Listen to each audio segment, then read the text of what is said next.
You know, most of you came today for Joel Salatin. We actually have our main sponsor, Layman's, and a lot of you know them from their super cool products, off-grid living, homesteading, Amish products.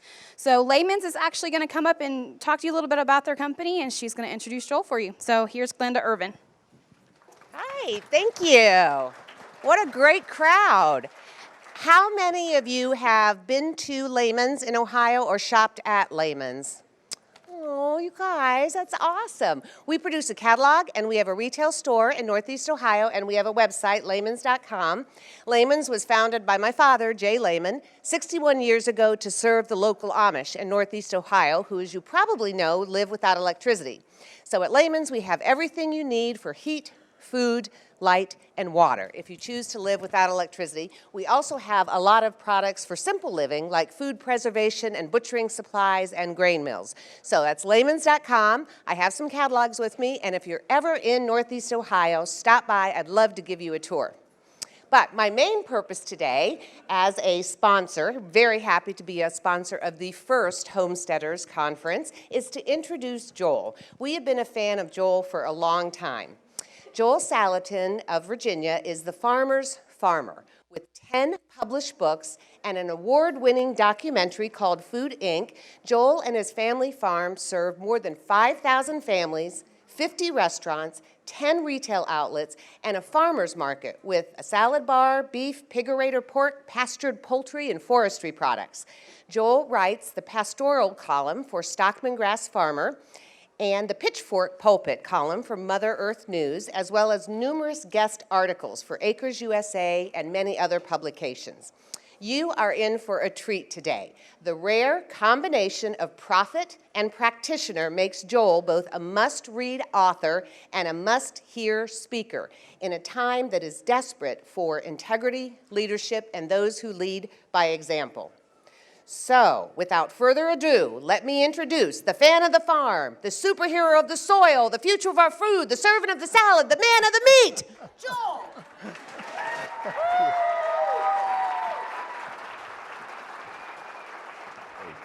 Good deal. Well, welcome everybody, and congratulations to Amy and crew for pulling this off, and thank you, Layman's, for sponsoring.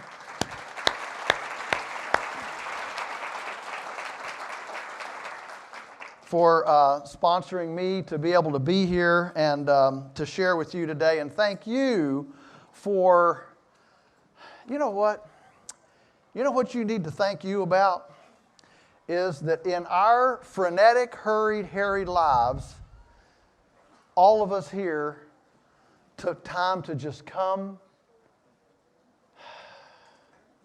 and enjoy craft, artisanship, the soil.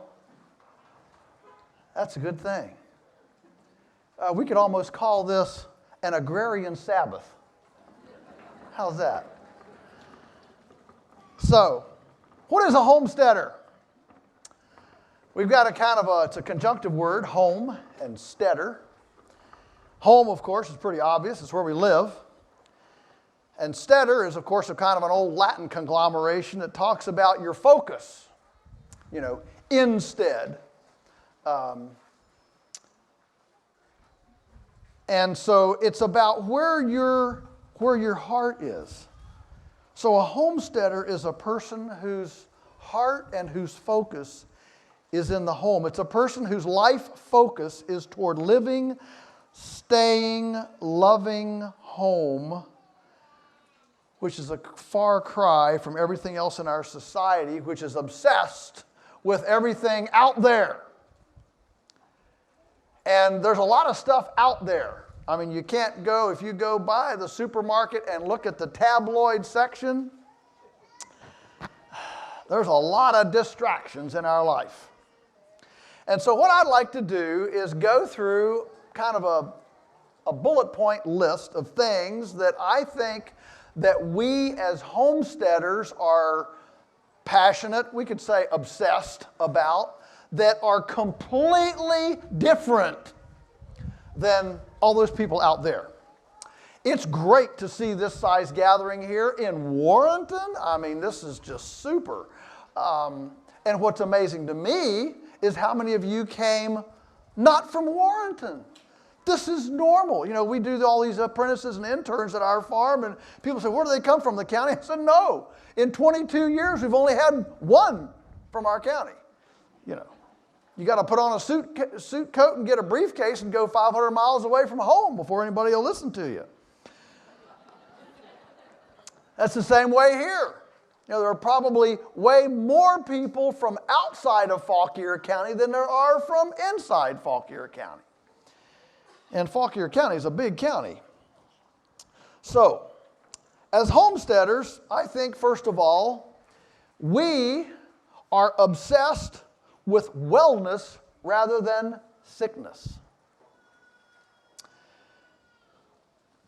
A functional immune system for ourselves, our plants, our animals is far more important to us than dwelling on sicknesses and diseases that surround us. Every day I get, you know, emails from people around the world, you know, I've got a sick chicken, I've got a sick cow, I've got, you know, this, that, and the other. They want me to, you know, something like, you know, email a vet kind of thing. And in my books, I've been very upfront, you know, I don't have big sections about diseases. We don't have diseases.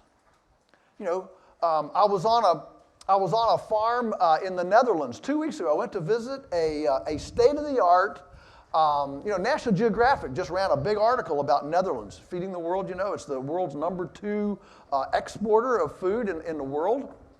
They have a big section there, just kind of northwest of Amsterdam. That's one of the only places that you can see with the naked eye from the moon. And what it is the glass house farming region. And they farm with LED lights. And I mean, I even talked to one guy, he has a 20-acre farm, and he takes in $35 million a year on his 20-acre farm. And he does it all under 92% blue lights. It's microgreens, hydroponic microgreens. And he travels the world to the tropics and finds exotic plants, brings the seeds home and plants these and air freights them around the world on the top of hydroponic tomatoes from the Netherlands. If you fill an airplane tote, if you fill an airplane tote, I learned a bunch of stuff here a couple weeks ago, so this is cool. If you fill an airplane tote with tomatoes, they crush, okay? So you can't fill them all the way up and they get too heavy. So what he does, he piggybacks his microgreens on the top of the totes and gets them basically shipped for free. The tomato growers pay for everything. And anyway, he's learned that if you use pink lights, the plants will grow way, way faster, but if you use only pink, they grow so fast that the cells burst. They just explode. The microgreens explode. So you cool it down with blue lights, and not 91%, not 93%, but 92% pink and 8% blue gives you exactly the right mix of lights to get the most exponentially fast growth right before the cells explode. So we went to a neighbor of his that had a tomato farm, a hydroponic tomato farm. This is 30 acres, a 30-acre farm, 2 15-acre fields, all under glass. And so we go in the front door. There were showers at the beginning, and then we had to put on plastic boots, full bodysuit, hairnet, and surgical gloves. For me, that was the end of it. I mean, that was like, really? Surgical gloves. You know, what are we going to, next thing's going to be, you know, like oxygen tubes, you know, or something. In order to walk into the farm. And the point of all this is that as I met all these state-of-the-art high-tech farmers, every conversation was about the last big disease outbreak they had and trying to prepare for the next big disease outbreak they were going to have. And they could segment their farming career into the year of this, the year of that, the year of the other, the year of the, you know. And I just have to admit, people, I don't know a lot about disease. I'm sorry, you start throwing a bunch of disease. I mean, we've had some problems, but not much. It's very, very basic. And so as homesteaders, we don't spend a lot of time dwelling about sickness because generally we don't have a lot of sickness. We're all about trying to mimic natural templates, so we actually move our animals. We don't leave them stationary. And we don't fertilize, we don't grow hydroponically. We grow in compost and soil. When we build compost, and if we're going to house animals, we put them on deep bedding so they'll have all this big, carbonaceous diaper. And we practice herbology, and we practice essential oils, homemade tinctures, the whole gamut of using things in and around the homestead where we live and where we work, naturopathy, homeopathy, all these, weirdo things. And the fact is that most of us, outside of here today, most of us in our circle of routine are used to being weirdos. And so it's good that Amy has provided a place here for us to come for a day and enjoy a bunch of other weirdos. That's a good thing. It's a good thing. And it's weird in our culture that's paranoid about every disease, every sickness, everything. I mean, how much time do we spend on all these things? It's great to be in a place where we're concentrated on immunological function, wellness, and functionality. Staying healthy ourselves, eating well and properly. Not eating things that have unpronounceable labels and require a laboratory to make. I'm kind of with Michael Pollan, we probably shouldn't eat anything that wasn't available before 1900. That's kind of the break-off between the old and the industrial 1900. We can all be very thankful that hot dogs were introduced at the 1890 World's Fair. But we relish the opportunity to take responsibility for ourselves rather than obsessing about whether someone else is taking responsibility for us. I won't get too political on that. But, it offends me. I mean, I was going in last year for a hearing on Capitol Hill at the Senate, and I'm riding in on the metro, and a guy gets on, he's 400 pounds. He's got a half-gallon drink of soda, a bag the size of a bushel basket of nacho chips, a pack of cigarettes in his pocket. And, it offends me that I'm responsible for his health. Oh, he's gone from preaching, gone to meddling. But I find, by what definition of responsibility am I responsible for him? But we as homesteaders, we see our own places, the legal term is our curtilage, or curtilage. That's a good word. That's like your house and the close area around it, our curtilage. We see that as our responsibility. We're not sitting here saying, we're victims and we can't do anything unless there's a government grant or unless there's a tax concession. We just do it because it's part of making our curtilage, which includes our own bodies, healthy. That's what we do, and we do it for that, and we realize that's a value. All right, another thing that we're obsessed about growing our own food rather than the quantity and the lack of quality in corporate food. Like the Capital One slogan, what's in your wallet? We ask, what's in your garden? What's in your larder? We're jazzed about producing our own food rather than being dependent on the grocery store. Most of the society out there, they live paranoid that what happens if the supermarket doesn't have food? What happens if the Teamsters go on strike? What happens if the longshoremen don't unload the truck? What happens if a factory farm in California spreads poop on a lettuce field and we get E. coli from lettuce? And it is,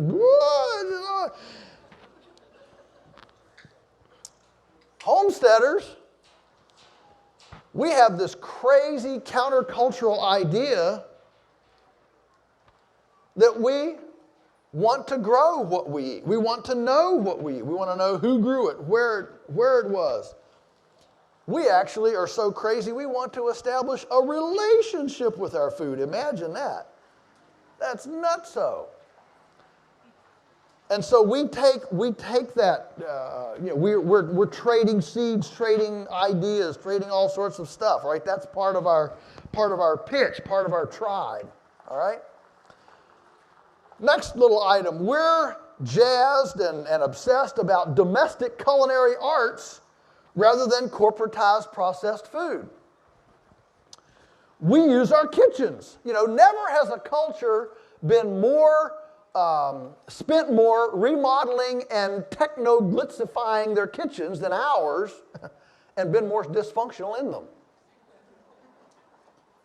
50 years, you know that 50 years ago, you couldn't go to the supermarket and buy a boneless, skinless breast of chicken. If you wanted a boneless, skinless breast, you had to go get a chicken. And you had to take a knife and a cutting board, and you cut the breast out, and then the residue was casserole and, stew and, right? Today, half of our customers don't even know that a chicken has bones. I mean, they think we go out to the boneless, skinless breast tree, like they're out there just kind of, going around and like manna, and we're just picking this stuff off the ground, these boneless, skinless, it's unbelievable. I mean, we have to explain to people that chicken, boneless chicken in the form of Dino's the dinosaur is not a muscle group on a chicken. You have to explain that to people. And we know what we want to do is use our kitchens to process, package, preserve, and prepare our foods, what I call domestic culinary arts. We know we can't have an integrity food system as a culture when so many people have abdicated any relationship with their kitchens and know so little about anything they're eating. Ultimately, you cannot have honest integrity food without a home-centric food system. And we generally don't believe the government orthodoxy is the only standard that determines what is safe to eat. The government's track record is kind of abysmal, actually. For decades, they told us to throw out the butter and lard and eat hydrogenated vegetable oil. This was, official policy. Sprinkle DDT everywhere. Use pesticides, herbicides, whatever, all right?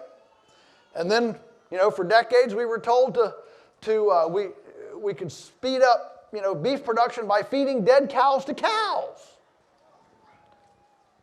And, of course, on our farm, when we didn't do that, we were branded Luddites, barbarians. What do you want to do? Go back to hoop skirts and, washboards and hearth cooking, as romantic as that may sound to somebody who's never done it.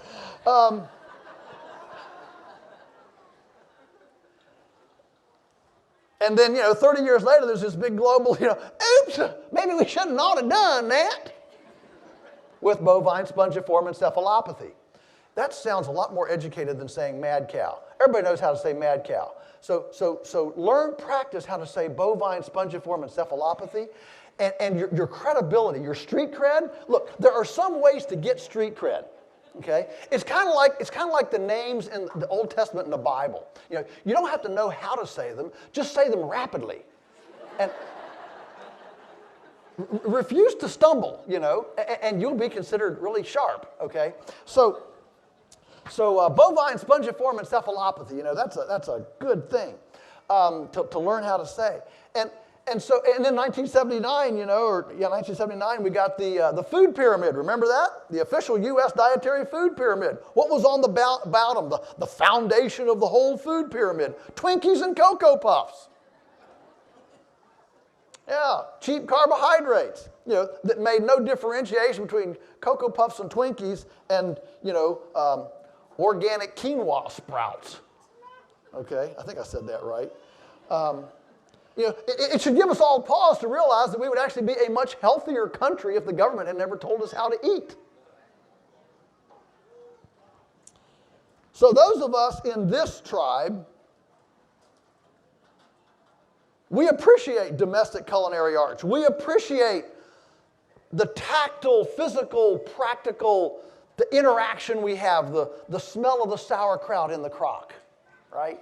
The smell of the ferments on the bench, the pungent odor of the alfalfa sprouts being rinsed and put back in their jar on the windowsill, the smell of the chicken coop. We appreciate that. Of course, now the government darling is GMOs. Everything's going to be, we need to have GMOs. There's no really difference between that and anything else. And of course, the new darling come around the corner is nanotechnology in our food. I just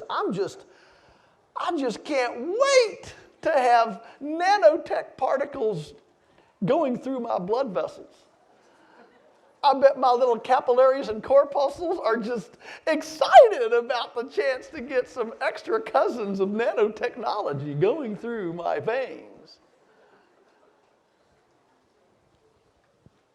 It just shows that we've never left our conquistador mentality, folks. We're still there.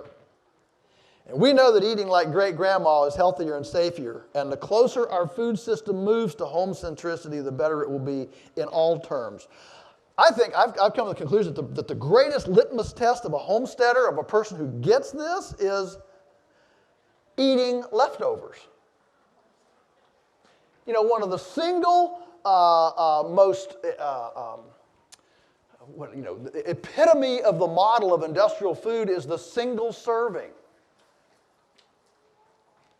A, the packaging, if for no other reason than the packaging, we shouldn't have single servings. But B, it denotes the whole idea of a family doesn't sit down to eat anymore.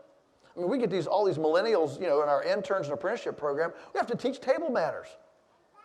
When you sit down and you've got a bowl of applesauce and a bowl of corn and a bowl of green beans, you pass it around the table. I mean, we have, I'll be sexist here, we have 25-year-old female apprentices that have to ask, how do you set a table? The fork goes on the left, the knife goes on the right with the blade in toward the plate and the spoon next to it. I mean, we have a whole generation growing up that doesn't know how to set a table. Folks, we are becoming barbarians. This is civilization, is knowing how to set a table, right?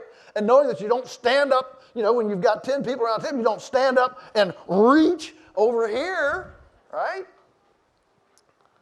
You say please, and you say thank you. I mean, this is just common civilizational courtesy. And so, even at work, leftovers. No single servings or fast food. All right, another bullet point. All right, I think this is number 4. We are obsessed about our gardens more than the Kardashians.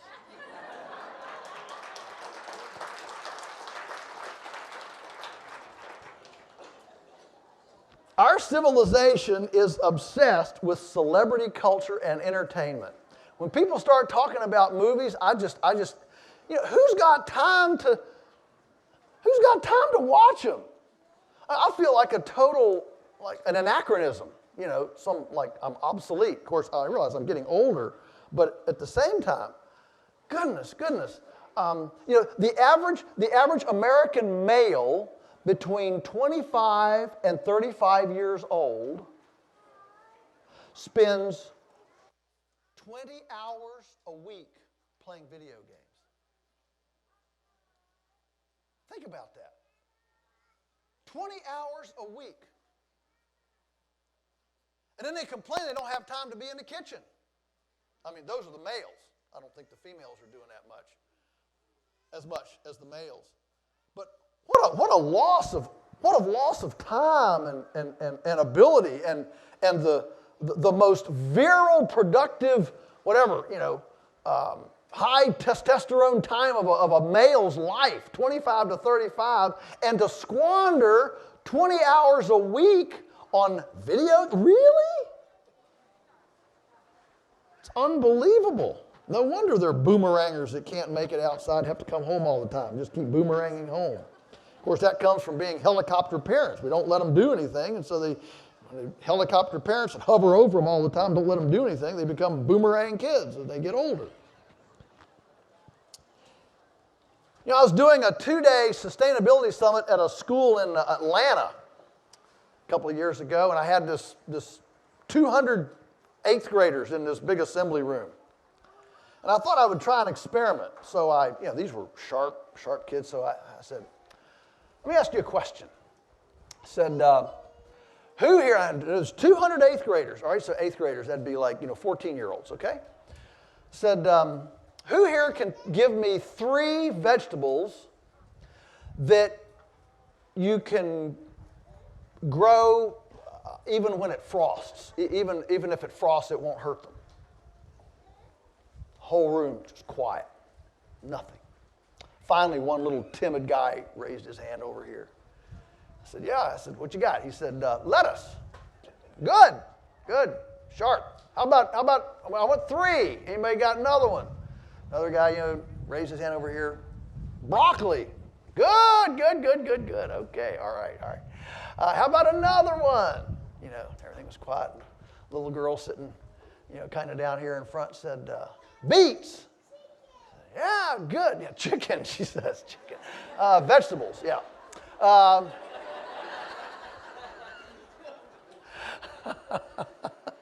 Love it. Okay. So what we got? Beets. All right. I said, well, okay, maybe that was too hard. Maybe the flip side of it would be better. Maybe if I asked, who could give me 3 vegetables that don't survive frost? You better wait till frost is gone before you plant them. I mean, that's kind of an important thing. If you're going to plant your food, you don't want to plant it when frost is going to kill it. Same thing. Dead silence. Nothing. The same 3. I think they 3 had gardens at home. Corn. Yeah, good. Sweet potatoes. Good. Tomatoes. Good. All right. Chicken. No chicken at all. Okay. So I had these I had to just pull this out of these 200 14-year-olds just to pull this, drag it out, and they were all just, deer in the headlights. Let's see, where's this guy going? I said, okay, now here's my 3rd question. This will be my last one. Who can tell me the names of the Kardashian girls? The whole room, Kim, Carmen, Chloe, it took me 5 minutes to get them quieted down. And I asked him, I said, so, let me ask you something. In life, which of those pieces of information do you think would be more important in life? The whole room got quiet. They knew they'd been had. They had hung themselves. See, wouldn't it be cool if whether or not somebody grew their own food garnered as much press and excitement as whether somebody stands for the national anthem at a football game? I mean, can you imagine a society that says, oh, she doesn't have a garden? Well, phooey on her. Wouldn't that be a different thing? Okay? Now, I don't want to get head over into the deep weeds here. But really, again, what I'm talking about is our world, folks, our world, we're just a different tribe. And that's a good thing. In fact, we're the only normal ones out there. We're the only reasonable ones out there. We're excited about saving seeds, trading varieties, growing tips, season extension, the little cold frame over here, all this stuff. Fertility techniques, I mean like soil fertility. I mean, do you realize that in the last 30 years, live sperm counts have dropped 60% in the developed world. 60%. They have not dropped at all in Africa. That backward country, continent, Africa. I mean, goodness. I mean, the United States, we spend more on pet food than the continent of Africa spends on health care.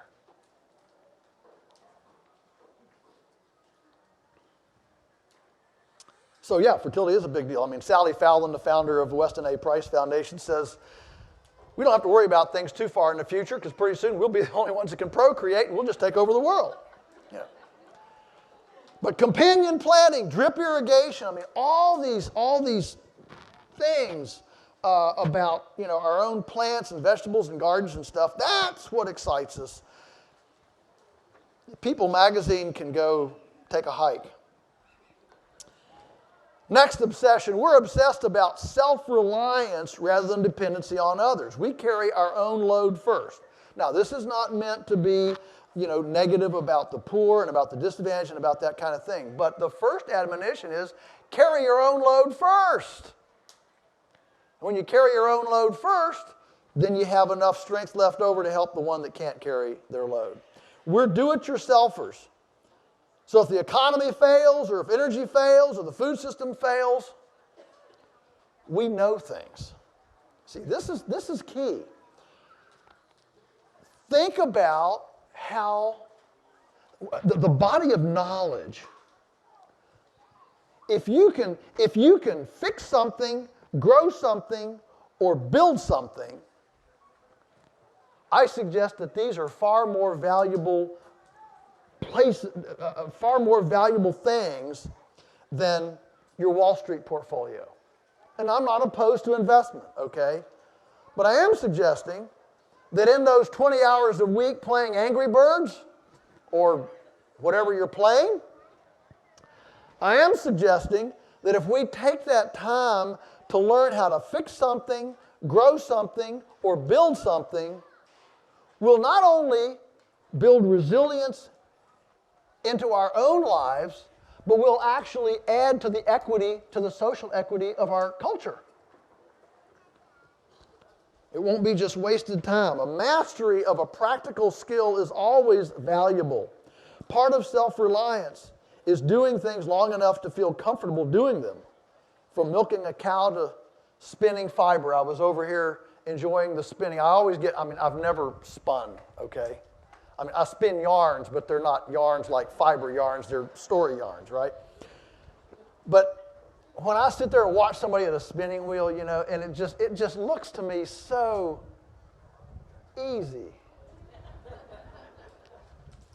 But isn't that the power of mastery? It always looks easy. A mason putting, joints on a block wall, making those blocks just look perfectly.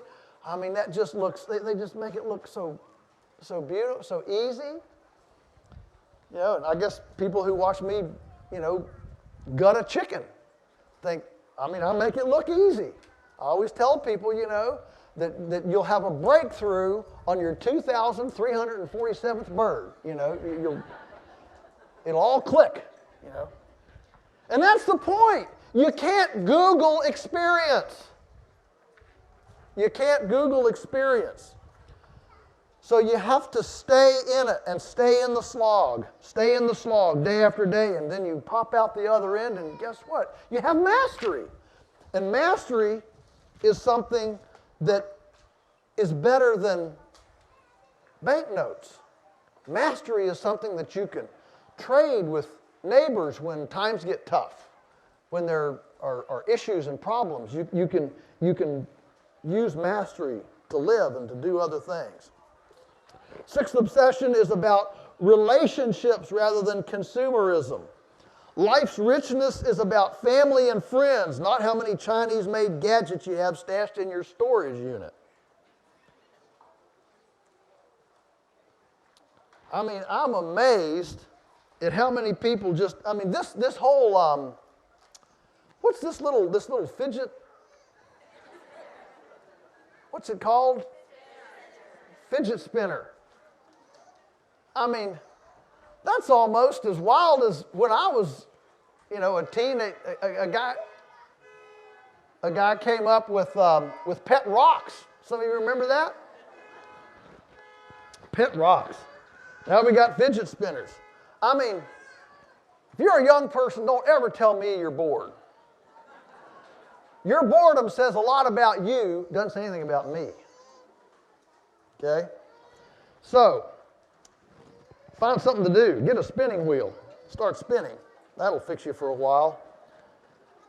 But this obsession with consumerism and the latest, greatest, and this comes out all the time when people complain to me about the price of good food. Oh, I just can't afford price. I say, well, take me to your house, and I'm sure there are some things we won't find. We won't find tobacco. We won't find alcohol. We won't find soda pop. We won't find lottery tickets. We won't find $100 jeans with holes already in the knees. We won't find widescreen TVs. We won't find iPads, iPods, or golf clubs. Now, none of that is sinful. But if we're really wanting to live healthy and take care of our planet, I would suggest we can put that money other place. Starts with children, toys, and entertainment.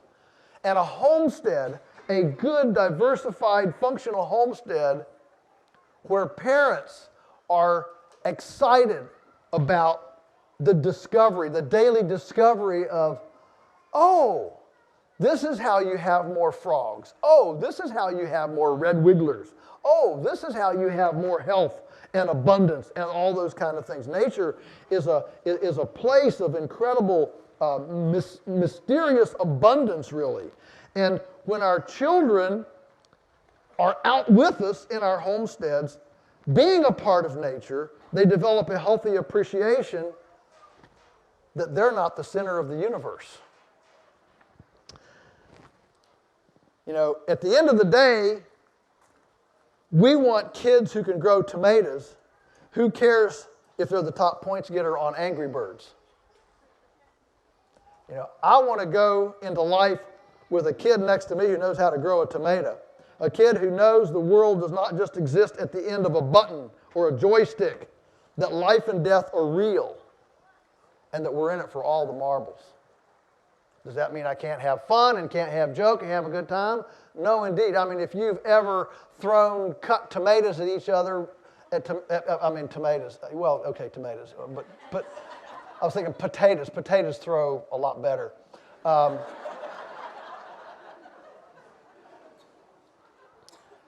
going to have a lot of fun. You fall into the edge of the pond and come home covered with algae. That's fun. Okay? There's a lot of fun on a homestead. Okay? A lot of fun on a homestead. And we know that living and loving are richer with shared noble goals, not just conversations about the latest movie in Hollywood or the show in Las Vegas. Who really even needs them? 7, we're obsessed about practical, not just theoretical or academic. What ifs are metered out carefully. Who has time to fear and be paranoid about the what ifs of life? Ultimately, we can't do anything about it. Yesterday's paper. I'm a news junkie, sorry, it's one of my foibles. But yesterday's paper had a new big article on it. Front page, you may have seen it in USA Today yesterday. Big article that some researchers have now discovered that the Fall Volcano under Yellowstone, you see this, is much more active than we thought. And so any day it could blow and it would exterminate life on the planet. So this is the new deal. Okay? This is the new thing. Now, I'm sure somebody's going to figure out how to not have that volcano erupt. But look, at the end of the day, whether it's a hole in Antarctica or climate change or whatever it is, I'm with Wendell Berry. There really aren't any global issues. They're really all local. It's so easy to get all fired up about what those people should do over there, what those people should do over there, what those people should do over there. It's really hard to go out our back door and do what we should do. You know, the Chinese have a saying, if everyone would sweep in front of their own door, the whole world would be clean. And I tend to believe that. I tend to believe that. Every day there's some new tension, you know, some new thing to fear, some new bogeyman, you know. Enough already. What can any of us do about it anyway? I have chickens to feed and zucchini bread to make, for crying out loud. Okay? And so we, as homesteaders, going about our practical lives. We're installing cisterns. We're building solariums on our houses. We're putting in rocket stoves. We're composting toilets. We're building compost piles. We're butchering animals. That was great to have that demo this morning, and appreciating the rhythms, the pulsing of life, knowing that things have been turning weird for a long, long time. That's one reason I believe that the agrarian community, the farming agricultural community, it's the stabilizer of a culture. It's the stabilizer. We're not the ones that run around henny-pennying, and paranoid, and we need this and need that and the other thing. Because we've been here, we know the droughts come. We know that floods come. We know that winds come. You know, it's how you look at droughts. Probably nothing is as depressing for a farmer as a drought. But I've learned that I've seen a lot of droughts in my life, and you know what? It always ends sometime. And so I've started the protocol at our farm. Whenever we're in a drought and everybody's moping around and it's dry, I say, well, one day closer to rain. It's true. Every day of that drought goes by, it's one day closer to rain. It always has happened that way. And so we become this kind of anchor of stability in the culture. Climate change, weather patterns. I mean, part of our practical day-to-day work is in building resiliency into our landscapes, so that as a result of our caress, our ecological nest is starting to gain in commons. So I believe very strongly that as a result of our homesteads, the commons should increase, that we should have more air, breathable air, by sequestering more carbon, more soil, more water, hydration, and more social equity as a result of what we do. So we build ponds. We build organic matter. We enjoy biological activity and the diversity in and around our homes. We're not segregated in some far-off place to be transported to a supermarket near you. You know, we've got this segregated idea that in order to co-commune with nature, we've got to get on a jet and fly 2,000 miles away from home in order to take some hike somewhere to commune with nature. I got news for you. You know, your pot garden, legal or otherwise, your pot garden on the patio is communing with nature. In fact, when we get up in the morning and draw our first waking breath, it's probably good to realize that oxygen may have been exhaled by our tomato plant on the patio that recycled a carbon dioxide exhale from the earthworm in the compost pile that came from a walnut tree down the street. Okay, you know, this stuff is being recycled, and it's going through us. It's going, and we are part of nature. It's an integrated thing. It's not a segregated thing. And so we actually talk about the validity of having chickens in our house. Yeah, it's a good place for chickens. Who needs a dog, a cat, a cobra, you know, a boa constrictor, a gerbil? You know, a couple kitchen chickens, you know, they take up less room than a bureau. I mean, you got a, you know, tarantula in the terrarium, we'll put 2 chickens in there. I mean, get the tarantula out, put 2 chickens in there. You can feed them your kitchen scraps. They'll give you a couple eggs every day. Great company. And if you ever need a role model for teenagers, if you got teenagers in your house, there is no better role model than chickens. Because as soon as it gets just the fraction of daylight in the morning, man, they're up. Chickens are the first animals up in the morning, you know. Cows are next and pigs are last. So if you're a late riser, maybe you were a pig or something. But chickens are they're the sunflowers of the morning, right? And I mean, as soon as things wake up, they get up, you know, and then they spend all day working happily, turning trash into treasure. You know, they're just happy to do it. And then at the end of the day, as soon as the sun starts going down, they're looking for their roost, right? I mean, what a great role model for teenagers. Jump up early in the morning, work all day happy, and as soon as dusk comes, they go to bed. That's a perfect role model for teenagers.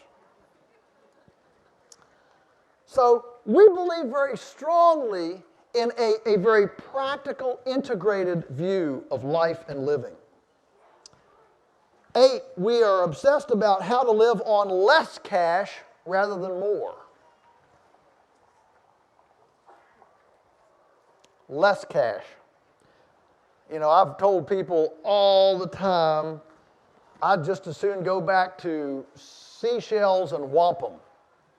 That would suit me just fine. I think it's a lot harder to tax wampum and seashells. But one of the reasons to move our homesteads and have into businesses, whether they're big, small, or whatever, but one of the reasons to have homestead business is so we can deduct everything. Because everything's a legitimate business experiment. And that way, we can pull all our income off as a cost of experimentation and sales. I mean, I don't own the car. Our business owns the car. And the reason to direct market to be in sales is because every visit is a potential sales call. So you get all your mileage, you deduct all that, you deduct your vehicles, you deduct your shampoo. I mean, you got to be clean to go visit your customers. You deduct your home office, your phone, and suddenly you don't make any money. And to the IRS, well, they don't like it. But I like it because you don't pay very many taxes. So we do everything we can before tax dollars to reduce the taxable income. We actually think about this. Bleed it all off. I mean, one of the most subversive things we can do in our culture is to not make any money. I think that's a far more practical statement than taking a knee during the national anthem.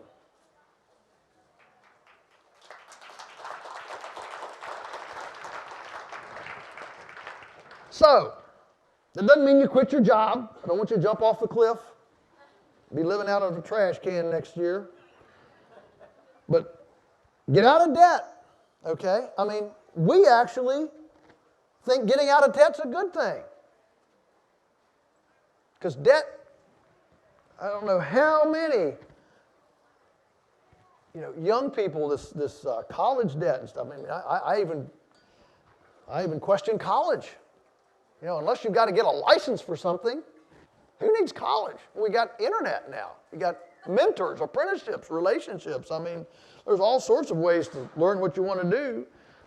40% of the population doesn't want to work at the end of a expressway in a Dilbert cubicle for a Global 500 cyberspace outfit. They actually want to get calluses and splinters. Okay, and work with our hands. And the homestead allows us to do that. It allows us to do something that's tactical, that's physical. Okay? And so save up your nest egg so you can make a living on your homestead. This is the ultimate. Invest your money in project capitalization, your own education, your own experience. Basically pull the plug on the problems, the fears, and the systems that extract wealth from the countryside and turn our people into pawns of exploitation, and instead take every dollar we've got, forget the soda, forget the Twinkies, forget the Cocoa Puffs, and turn those dollars into experience, information, and practical homestead businesses.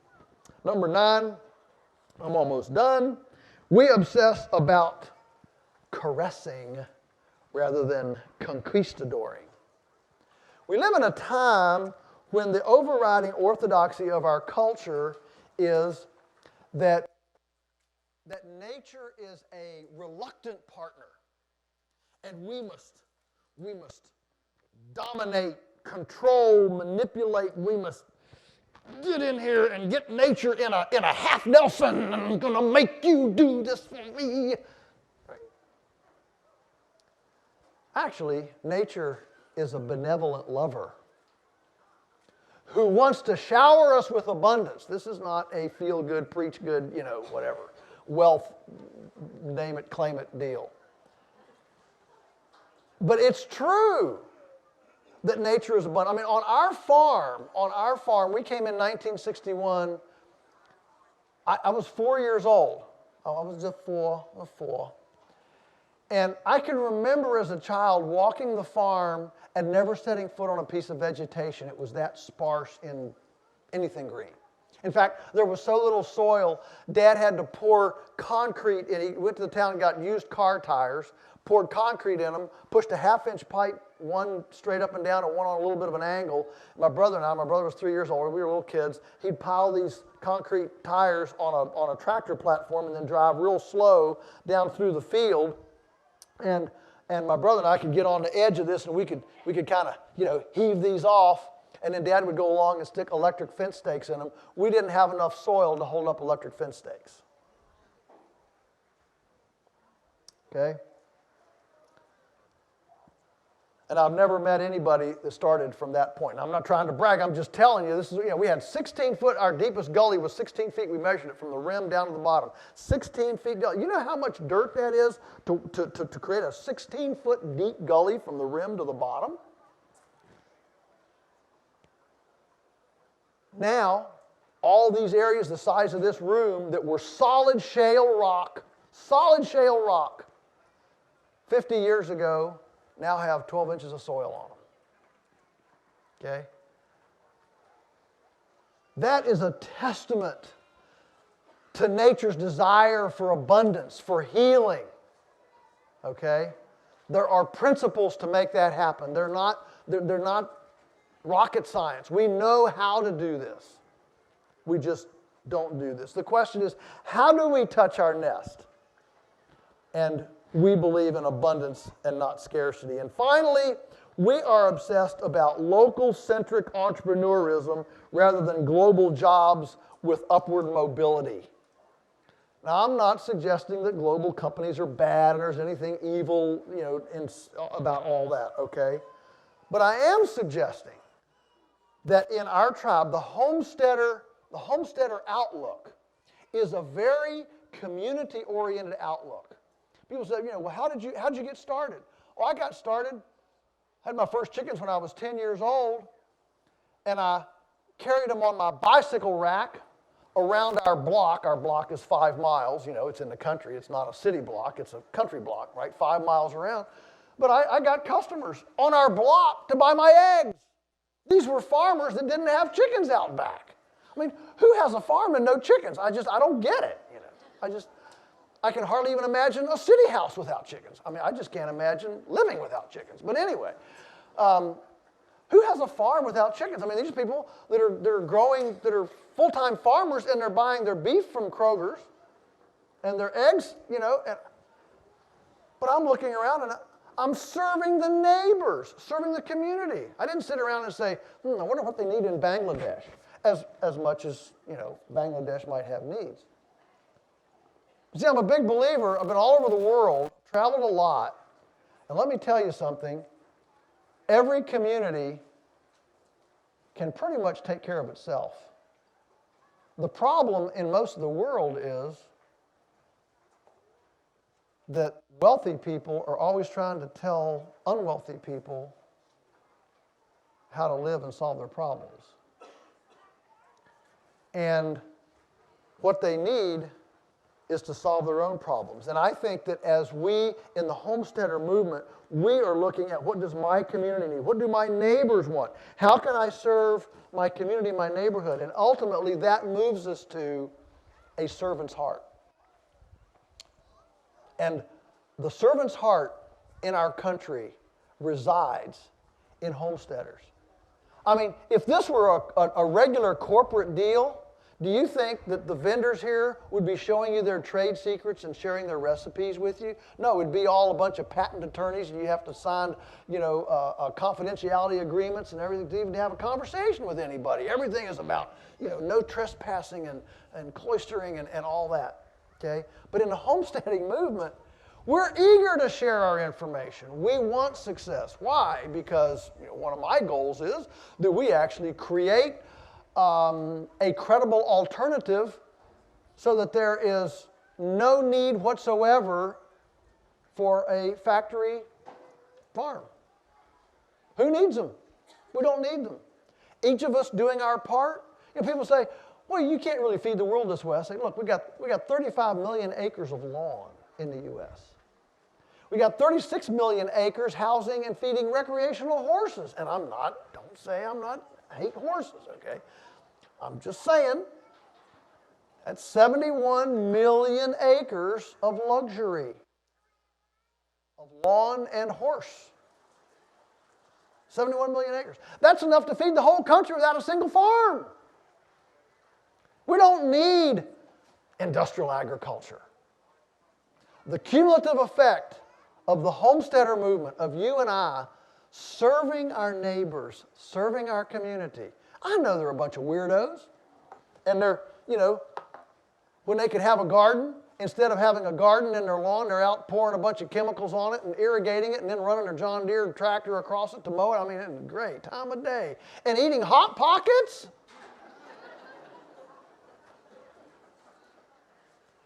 But take them over some pastured chicken casserole. Invite them over to see your solarium. Nuke them with love. Okay? And each of us, touching that sphere of influence and responsibility in our own lives, our own neighborhoods, and our own communities, as we have this servant's heart, as it's cultivated in our homesteader movement, as a group that we help each other, we share, we trade, we don't have a bunch of patents and this is mine and you can't have it. It's a sharing group. Let's capitalize on that, leverage it in our communities. The people that haven't seen the light yet, invite them over to dinner, have a hot dog roast of good hot dogs. Edible hot dogs. Pre-1900 hot dogs. And smother them with an alternative that is an alternative of abundance and self-reliance and lack of dependency on the man and the system. Are we big enough for that? Are we ready for that? Yes.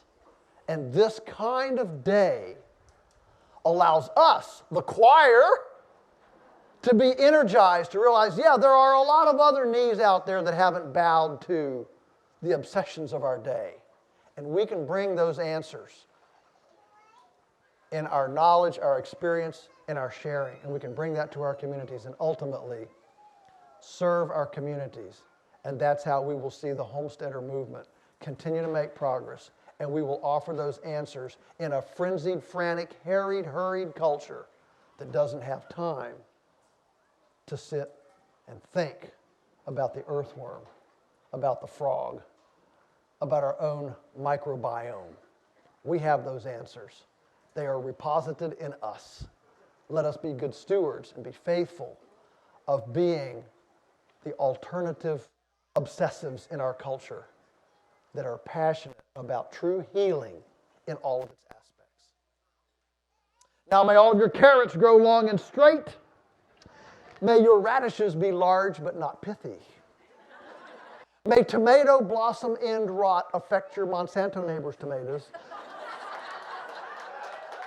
So she will want your tomatoes. May the coyotes be struck blind at your pastured chickens and the neighbor's oodle-poodle dog. May all of your culinary experiments be delectably palatable. May the rain fall gently on your fields, the wind be always at your back, your children rise and call you blessed, and may we all make our nest a better place than we inherited. Thank you so much. God bless you. Thank you very much.